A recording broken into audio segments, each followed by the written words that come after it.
Смотрите, как мы разжигаем печь.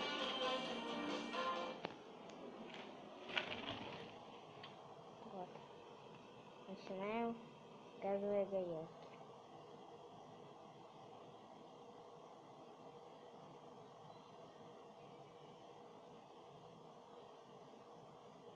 Дрова сухие должно пойти. Угу. У нас плюс 0 градусов, потому что мы еще в тот раз заводили печку, было плюс 3.